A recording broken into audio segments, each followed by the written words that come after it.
요즘 세대들을 일컫는 말 중에 하나가 MZ세대 또는 MG세대라고 합니다. 이 MG세대는 연수를 따진다면 80년대 태어난 사람을 시작해서 2010년도 태어난 사람들까지 약 30년 그 사이 사람들을 MZ세대라고 한다라는 건데요. 그들의 특징이 있잖아요. 특징이 있는데 그들은 가치 중심입니다. 그리고 자기 중심이고, 그리고 여가 중심이고, 그리고 그들이 하고 싶은 거 있으면 어떻게 해서도 합니다. 그리고 그들은 명품에 대해서 이렇게 돈을 아깝게 생각하지 않고, 명품이 있으면 삽니다. 자기가 좋아하는 거 있으면. 그리고 또 그것을 되팔기도 합니다. 명품 신발 사고 명품 옷 사서 입다가 또 이렇게 되팔아서 또 다른 거 사고, 그런 것이 자유스러운 사람들이 MZ세대다. 나쁘다 좋다를 따지면 안 되고, 그들의 삶은 그렇게 살아가는구나라는 거죠. 그 중에 특징이 하나가 뭐냐면, 그들은 맛집이 있으면 찾아가서 30분이고 1시간이고 기다린다는 거예요. 저는 참 힘듭니다. 식당에 내가 밥 먹으러 갔는데 그것도 밖에서 기다리게 한다? 저는 예의가 아닌 것 같아요. 그럼에도 불구하고 가자면 가서 기다리는데, 저는 절대 혼자는 기다리는 집으로 안 갑니다. 안 먹는 게 낫지 기다리는 집으로 안 가는데, 요즘에 MZ세대들은 30분이고 1시간이고 기다렸다가 그것을 당연하게 먹고, 그것을 또 사진 찍어서 자기들 그 SNS에 올리기도 하고, 그런 세대가 MZ세대라고 합니다. 기다리는 것을 어려워하지 않습니다. 자기들이 중요하다고 생각하고 가치가 있다고 생각하면 기다리는 것을 어렵게 생각하지 않습니다. 우리들이나 그래서 죄송한데, 저와 같은 세대만 해도 기다리는 거 굉장히 해요. 그래서 뭐를 좋아해요? 새치기를 좋아하잖아요. 여러분, 요즘 애들이 새치기 안 합니다. 근데 저희들 세대만 해도 새치기 합니다. 어떻게 해서라도 새치기 하고, 어떻게 얘기해서라도 앞에 가서 하려고 하고. 그러면 요즘 애들은 가서 와서 얘기를 하더라고요. 제가 여름에 속초를 갔었습니다. 속초를 갔는데 거기 굉장히 빵집이 유명하더라고요. 줄을 정말로 1시간, 제가 40분을 기다려서도 빵을 샀는데 줄 서 있는 거예요. 그러니까 어떤 사람, 어른들이 와서 앞으로 가서 하니까 뒤에 젊은 애들이 와가지고 얘기를 하더라고요. 여기 줄 서 있는 거라고. 안 보이시냐고. 뒤로 가시라고. 어르신한테, 할머니한테. 저는 내 앞에 서라고 하고 싶더라고요. 할머니 일로 오시라고 하고 싶은데, 요즘 아이들은 그렇게 새치기 하는 그런 것을 용납이 안 되는 거죠. 기다리는 거죠. 참 우리들도 그런 기다림이 있을 수 있을까요? 지금이 기다리는 계절이잖아요. 대림절 기간, 성탄절을 기다리고 영광 중에 다시 오실 주님을 기다리는 이 기다림인데, 기다림에는 두 가지가 있습니다. 어떻게 기다릴 수 있냐면, 소망에 대한 확신. 예수님 다시 오신다. 분명히 하나님 날 도와주신다. 그런 소망에 대한 확신이 있을 때 기다릴 수 있고요. 그리고 인내함이 있을 때 기다릴 수 있어요. 인내함이 없으면 못 기다리는 거예요. 여러분, 이 성탄절을 맞이해서 또 다시 오실 주님을, 영광 중에 다시 오실 주님을 맞이해서 기다리면서, 여러분 소망에 대한 확신이 있으시고 인내심이 있어서 기다리는 은혜가 있을 수 있기를 주님의 이름으로 축복합니다. 여러분은 무엇을 기다리고 있습니까? 잘 되기를 기다리고 있고요. 더 좋은 사람을 만나기를 기다리고 있고, 더 좋은 일이 생기기를 기다리고 있습니다. 참 기다림이라는 것은 좋은 것 같습니다. 그런데 그것이 무의미하게 기다리면 안 되고, 말씀을 드린 것처럼 잘 될 거다. 하나님이 날 도와주실 것이다. 더 좋은 일이 일어날 거다. 또 건강하게 될 거다. 왜? 하나님이 도와주시니까. 그런 소망과 확신 가운데서 기다려야 되고요. 그것이 이루어지기 위해서는 뭐 해야 된다고요? 인내해야 됩니다. 참아야 됩니다. 견뎌야 됩니다. 버텨야 됩니다. 그래야지 진정한 기다림의 소망을 맛볼 수가 있습니다. 여러분,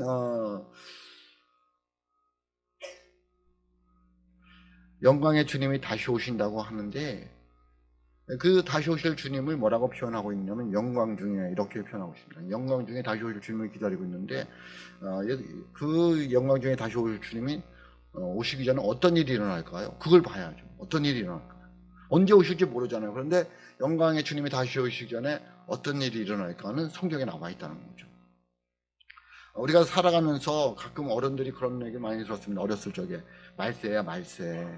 야, 세상 말세구나 말세야 라고 이렇게 이야기를 하고 말씀하신 걸 들었습니다. 또 저희도 살아가면서 이야기할 때 말세야 말세, 세상 말세야, 세상 종말이 가까이 왔어, 이렇게 이야기하잖아요. 어떤 때 그런 말을 써야 되나요?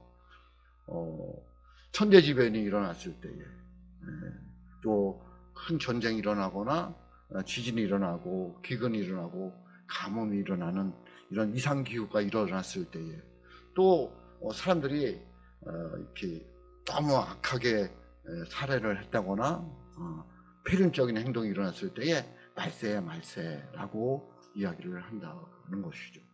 그렇습니다. 우리도 그렇잖아요. 그런데 오늘날 보면 정말 세상이 말세인 듯 합니다. 기후가 갑자기 비가 오더니 갑자기 영하 떨어져서 길이 얼어붙어 가지고 이렇게 되잖아요. 이상기온이잖아요. 참 그래서 오늘 말씀에 보면 마가복음 13장을 보면 종말에 대해서 말씀하고 있는데 그 종말에 있을 때 어떤 일이 일어나느냐, 말세가 되면 어떤 일이 일어나느냐를 말씀하고 있습니다. 그래서 마가복음 13장을 다 말씀드렸지만 제가 간추려서 보면요, 첫째는 사람들이 미혹을 받는다고 말씀하고 있습니다. 말세의 징조, 어떤 때 예수님 오시냐, 예수님 오시기 전에는 그리스도인들에게 사람의 미혹을 받게 될 것이다 라고 말씀하고 있는데요, 마가복음 13장 5절입니다. 오늘 말씀 13장의 5절 보면 이렇게 말씀하고 있습니다. 예수께서 이르시되 너희가 사람의 미혹을 받지 않도록 주의하라 라고 말씀하고 있습니다. 그러니까 예수님 오시기 전에 말세의 징조가 중에 하나가 뭐다? 사람들을, 그리스도인들을 많은 거짓 그리스도인들이 나타나서, 선지자가 나타나서 미혹하게 된다는 거죠. 오늘날 보면 예수 믿으면서요, 그 미혹에 굉장히 많은 사람들이 넘어갑니다. 쉽게 말하면 이단에 넘어간다는 거죠. 우리나라의 이단들이 얼마나 많습니까? 지금도 활동하고 있습니다. 여러분 옛날에는 박태선의 전도관이라고 들어봤습니까? 신앙촌. 그것도 시작해가지고요, 문선명의 통일교, 몰몬교, 알리도 못하는 여호와의 증인 남묘호랑제교, 또 구원파, 신천지, 새천지, 장막성전, 하나님의 교회 등 수많은 이단들이 있어서 우리들을 미혹합니다. 이걸 보면 뭐다? 말세가 가까이 왔다는 거죠. 세상 종말이 왔다는 거예요. 그 미혹에 빠져서 헤매는 분들이 얼마나 많아요. 전 정말 안타깝습니다. 제 최근에도 신천지에 빠져서 헤매던 사람들이 있었습니다. 참 힘들었습니다. 어려웠습니다. 왜 그럴까요? 뭔가가 기존 교회에서 만족감을 못 느끼는 거예요. 그런데 그렇다고 그런 데 가서 만족할 수 있느냐? 죽는 거예요. 영혼이 죽고요, 삶이 죽는 거예요. 그럼에도 불구하고 거기 미혹에 빠져서 넘어간다는 거예요. 저도 고민을 해봤습니다. 우리 성도들은 빠지지 않을까? 교회가 이들에게 충분히 영적인 생활을 도모해주고 있는가? 잘 인도해주고 있는가? 저는 충분하다고 봅니다. 자신 있게 이야기합니다. 목사님, 우리 교회 무슨 프로그램이 있냐고. 프로그램이 사람을 만들지 않습니다. 정규 예배만 나와도 주일 낮 예배, 오후 예배, 수요 예배, 잘 생각해 보세요. 예배가 있습니다. 수요 기도회, 금요 기도회가 있습니다. 기도 훈련하고 있습니다. 새벽 큐티를 훈련을 하고 있습니다. 저녁 기도회 성경 읽기를 하고 있습니다. 금요일날 전도 훈련을 하고 있습니다. 뭐가 부족할까요? 저는 부족하다고 생각하지 않습니다. 무슨 프로그램이냐, 성경 공부가 있느냐고. 나와야죠. 안 나오면서 성경 공부 있느냐고 묻지 말고, 주일날 새벽 예배, 저녁 기도에 나오면서, 수요 기도에 나오면서, 주일 오후 예배 참석하면서 성경 공부가 부족하면 그때 목사님, 제가 다른 성경 공부를 하고 싶습니다. 그럼 제가 밤을 새워서라도 해드릴 수 있습니다. 그런데 안 나오잖아요. 잘 생각해 보세요. 제가 고민을 했습니다. 하나님, 제가 부족합니다. 왜 그런 고백을 했을까요? 우리 교회가 새로운 분이 많이 왔어요. 계속해서 오고 있어요. 근데 정착을 못하고 떠나요. 아니, 신앙생활을 떠나는 분도 있어. 그건 제가 부족해서 그린 거예요. 제가 부족해서 그들을 잡지 못하고 같이 있지 못하고 가는 거예요. 제가 알아요.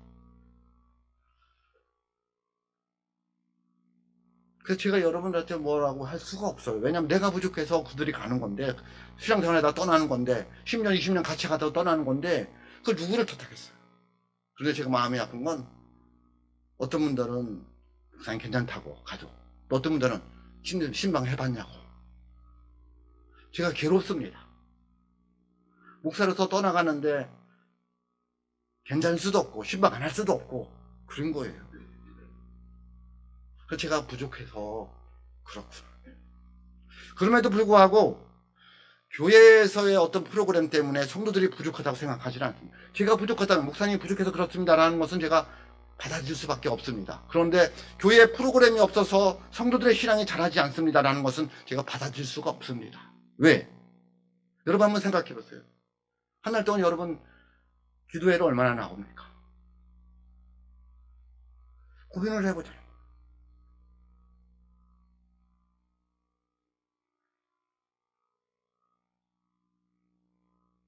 그래서 우리들이 프로그램을 찾지 말고 여러분들의 신앙 생활을 살펴봐야 됩니다. 왜? 계속해서 미혹하고 있다는 거예요. 이 이단들은요, 가만히 있지를 않습니다. 또 오늘 말씀에 보면 성도들에게는 핍박과 미혹이 있다면 전 세계적으로는 환란이 있게 된다고 말씀하고 있습니다. 13장 7절로 8절입니다. 난리와 난리의 소문을 들을 때에 두려워하지 말라. 이런 일이 있어야 하되 아직 끝은 아니니라. 민족이 민족을, 나라가 나라를 대적하여 일어나겠고 곳곳에 지진이 있으며 기근이 있으리니 이는 재난의 시작이니라. 아멘. 나라와 나라 사이에는 전쟁이 일어난다는 거예요. 세계의 평안이 없어지고요, 평화가 깨어지고 불안과 공포가 만연하게 된다는 거예요. 뭘로도? 전쟁뿐만 아니라 전쟁으로도 그렇죠. 전쟁뿐만 아니라 전염병으로도 그렇죠. 세계가 불안과 공포 속에 빠져들게 되더라는 거죠. 우리 이럴 때일수록 더 신앙의 정주를 지켜야 된다는 거예요. 믿음이 적을 때는, 믿음이 적다고 해야 될까요? 때는 여러 가지 조건을 생각하게 됩니다. 교인들이 나를 싫어하네, 뭐가 안 맞네 할 수 있습니다. 그런데 예수님의 십자가의 은혜를 아는 사람들은 그런 것 때문에 믿음을 저버리거나 식어지지 않습니다. 왜? 예수님이 나 사랑하니까. 예수님이 십자가에서 나를 위해서 돌아가셨으니까. 나를 구원해 주시게 다시 오실 것이기 때문에 그런 거에 연연하지 않습니다.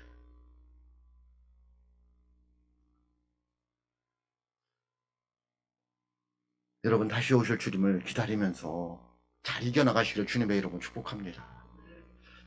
오늘 말씀은 그런데 24절 25절에 보면 이렇게 말씀하고 있습니다. 그때의 큰 환란 후 해가 어두워지며 달이 빛을 내지 아니하며 별들이 하늘에서 떨어지며 하늘에 있는 권능들이 흔들리리라. 아멘. 라고 말씀하고 있습니다. 최후의 모습이에요.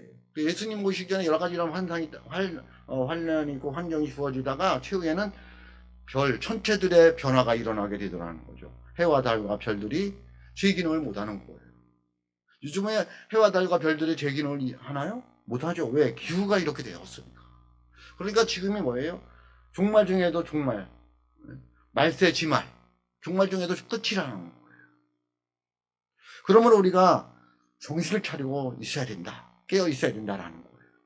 여러분, 예수님께서 다시 오시면 두 가지 반응을 나타낼 수 있습니다. 첫 번째, 무리들은 기뻐서 감격하는 거예요. 누구일까요? 저와 여러분들인 거죠. 예수 믿는 사람들입니다. 왜? 우리가 이 땅에서 고생하고 어려우니까 예수님께서 오셔서 우리들을 영원한 처소가 있는 그곳으로 우리를 데려가시기 위해서 오시는 거예요. 그러니까 우리는 기쁨과 감격의 날인 거예요. 두렵고 떨림의 날이 아니에요.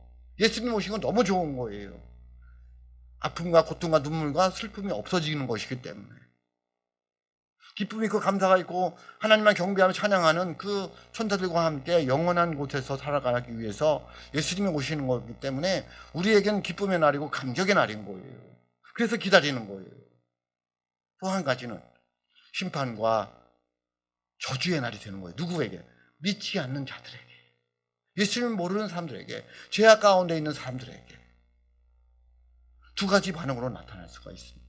그러므로 여러분, 저와 여러분들은 신앙을 저버리지 않고 믿음을 저버리지 않고 하나님의 은혜 가운데서 살아간다면 예수님 다시 오실 그날이 감격의 날이요 기쁨의 날인 줄로 믿으시기를 주님의 이름으로 축복합니다. 그래서 기다리는 거예요. 네? 그래서 기다리는 거예요. 그런데 그 감격과 기쁨이 없으니까 불안한 거예요. 주님 오시면 어떻게 하겠냐? 혹시나 혼나는 건 아닐까? 멸망받는 건 아닐까? 그렇지 않다니까요. 왜? 우리는 예수를 믿잖아요. 내가 예수 믿으려고 얼마나 모든 걸 쳤어요. 여러분, 예수 안 믿을 근거가 얼마나 많아요. 네? 잘 생각해 보세요. 그렇지 않습니까? 그럼에도 불구하고 난 예수님을 믿고 예수님을 의지하게 살아가는 거예요. 왜? 다시 오실 주님을 기다리기 때문에, 감격의 그날을 기다리기 때문에, 기쁨의 그날을 기다리기 때문에.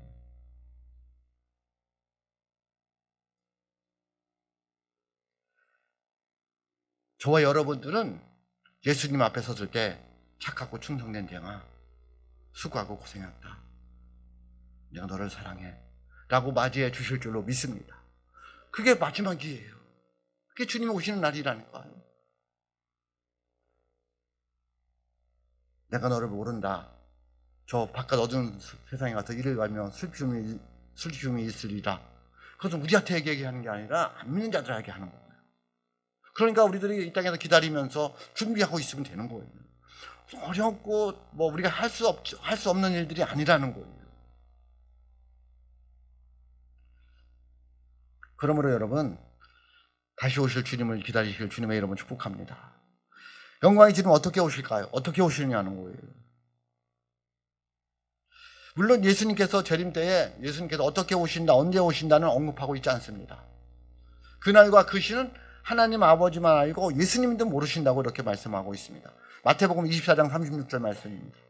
그러나 그날과 그때는 아무도 모르나니 하늘의 천사들도 아들도 모르고 오직 아버지만 아시느니라. 언제 오실지 알으면은 그때만 기도해서 열심히 하면 될 거 아니에요. 모른다는 거예요. 그래서 항상 준비하고 깨어 있어야 되는 거예요.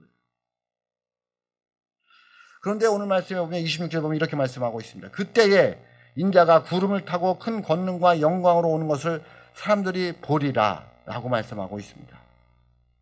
인자가 구름을 타고 큰 권능과 영광으로 오는 것을 사람들이 보리라. 이때는 어떤 때냐면 예수님께서 오실 때에 왕으로 오시는 거예요.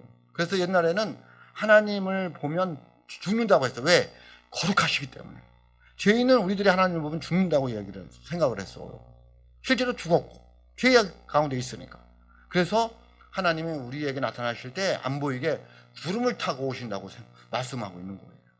너무나 거룩해가지고 너무나 영광스러워서 우리가 보면 죽으니까 하나님이 그걸 가려서 구름 타고 오시는 거예요. 이 구름이 연기라고 같은 단어인데요. 그 연기처럼 뭐가 쭉 일어나는 거예요. 그렇게 오신다는 거예요. 그것을 표현한 것이 구름 타고 오신다고 이렇게 표현하고 있는 거죠. 그래서 주님이 오실 때는, 다시 오실 때는 초림, 예수님이 탄생하신 거하고는 너무 대조적인 거예요. 예수님 탄생하실 때는 아기로 탄생하셨어요. 다시 올 때는 왕으로 오시는 거예요. 예수님이 태어나실 때는 태어날 곳이 없어서 하늘 보좌를 버리고 이 땅에 오셨을 때에 여관에 있을 곳이 없고 왕궁에서 태어난 것도 아니고요, 훌륭한 산부인과에서 태어난 것도 아니고 말 구유에서 태어나셨어요. 굉장히 초라하게 태어나셨어요. 뭐 때는? 초림 때는. 재림 때는 그렇지 않다니까요. 영광중의 권세를 가지고 심판주로서 오시기 때문에 누구도 대항할 수 없는 모습으로 오시는 거예요. 굉장히 대조적으로 오시는 거예요. 그래서 빌립보서 2장 9절로 11절에 보면 이렇게 말씀하고 있습니다. 이러므로 하나님이 그를 지극히 높여 모든 이름에 뛰어난 이름을 주사 하늘에 있는 자들과 땅에 있는 자들과 땅 아래에 있는 자들로 모든 무릎을 예수의 이름에 꿇게 하시고 모든 입으로 예수 그리스도를 주라 시인하여 하나님 아버지께 영광을 돌리게 하셨느니라. 아멘 하고 말씀하고 있습니다. 영광의 왕으로 오시는 거예요. 초림이 오신다고, 예수님 탄생하신다고 예언한 것이 한 400번 확인은 제가 안 해봤는데 사람들이 얘기하는 거죠. 400번이라는 거예요. 예수님 재림하신다는 것은 1500번이라는 거예요. 따라서 예수님이 다시 오시는 것은 예수님 초림하신 것처럼 반드시 일어날 일이라는 거예요. 그런데 영광의 주님이 오시는 목적이 무엇일까요? 왜 오시는 거냐는 거예요. 그것은 27절 말씀입니다. 또 그때에 그가 천사들을 보내어 자기가 택하신 자들을 땅끝으로부터 하늘 끝까지 사방에서 모으리라. 아멘. 왜 오시는 거예요? 말씀드렸잖아요. 심판주로 오시고 구원주로 오시는 거예요. 저와 여러분에게는 구원주로 오시는 것이고 믿지 않는 자들에게는 심판주로 오시는 거예요. 그래서 심판에 대해서는 생각하지 말고 저와 여러분들을 이 어려운 세상에서 구원해 주셔서 예수님이 예비한 천국 하늘나라에 가서 영원한 기쁨과 즐거움 속에서 행복하게 하나님을 경배하며 살기 위해서 사방에서 믿는 자들을, 택한 자들을 모으시기 위해서 오신다는 거예요. 그러니까 저와 여러분들은 기다려야 될 날이에요. 기다리는 걸 두려워해야 될 날이에요. 기다려야 될 날이에요. 주님 다시 오시기를. 여러분 기다리며 살아가는 은혜가 있을 수 있기를 주님의 이름으로 축복합니다. 그래서 요한계시록 22장 20절에 보면 이렇게 말씀하고 있습니다. 이것들을 증언하신 이가 이르시되 내가 진실로 속히 오리라 하시거늘 아멘. 주 예수여 오시옵소서. 아멘. 그러면 영광 중에 다시 오실 주님을 위해서 어떻게 해야 될까요? 어떻게 기다려야 될까요? 오늘 말씀 마가복음 13장 끝에 보면 이제 그 위에 보면 깨어 있으라라고 말씀하고 있습니다. 뭐 하라고요? 깨어 있으라는 거예요. 우리가 자고 있는 건 아니잖아요. 깨어 있어야 된다는 얘기는 신앙생활을 올바로 하고 있어야 된다는 거예요. 마가복음 13장 33절에 보면 이렇게 하고 말씀하고 있습니다. 주의하라. 잘 살펴보라는 거예요. 뭐를? 나를, 무엇을 올바로 예수님 믿고 있는지, 신앙생활을 올바로 하고 있는지, 말씀 가운데 살아가고 있는지, 주님 다시 오실 기다리고 있는지 주의해 보라는 거예요. 주의하라. 깨어 있으라. 그때가 언제 있는지 알지 못함이라. 아멘. 또 마가복음 13장 35절에 보면 이렇게 말씀하고 있습니다. 그러므로 깨어 있으라. 집 주인이 언제 올는지, 혹 저물 때 있는지, 밤중에 있는지, 다굴 때 있는지, 새벽에 있는지 너희가 알지 못함이니라. 왜 깨어 있어야 된다는 거예요? 언젠지 알 수 없다는 거예요. 네? 언젠지. 늘 깨어 있어야 된다. 또 마가복음 13장 37절에 보면 이렇게 말씀하고 있습니다. 깨어 있으라. 내가 너희에게 하는 이 말은 모든 사람에게 하는 말이니라 하시니라. 아멘. 누구에게 하시는 말씀이에요? 목사에게 하는 말씀이 아니고 모든 사람에게 하는 말씀이에요. 그 모든 사람에는 누가 포함될까요? 저와 여러분이 포함되고 있어요. 여러분이 심각하게 들으셔야 됩니다.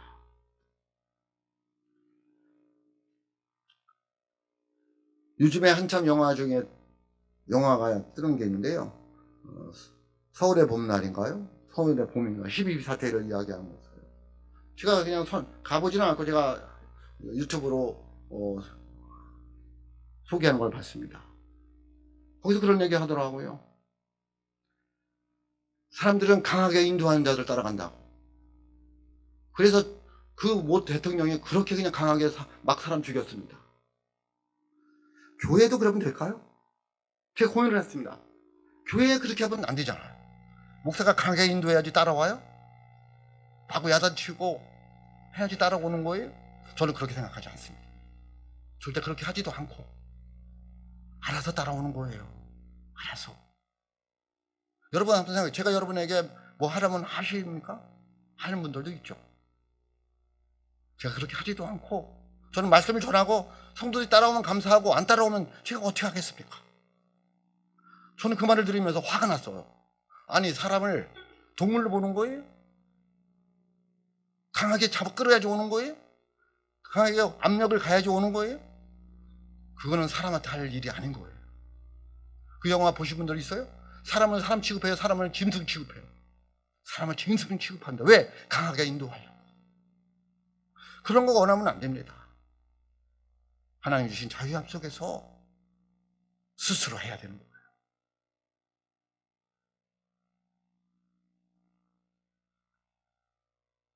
다 모든 사람에게 하시는 말이에요. 깨어 있으라. 주의하라고. 어떻게 해야 될까요?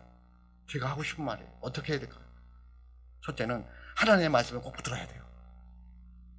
다시 오실 주님을 기다리는, 영광 중에 다시 오실 주님을 기다리는 마음 어떻게 해야 되냐? 하나님의 말씀을 꼭 붙들어야 돼요. 그래서 어떤 역경이나 환난 속에서도 아멘 주 예수여 오시옵소서라고 재림신앙으로 승리하는 하나님의 사람들이 될 수 있기를 주님의 이름으로 축복합니다. 그래서 하나님의 말씀을 읽고 묵상하고 외우고 삶으로 실천해 나가야 되는 거예요. 남들 신경 쓰지 말고 제발 남들 신경 쓰지 말고 내가 말씀을 읽고 묵상하고 외우고 삶으로 실천하고 있느냐. 두 번째, 시대의 징조를 분별할 수 있어야 돼요. 지가 어느 때냐? 지금이 뭐 할 때냐?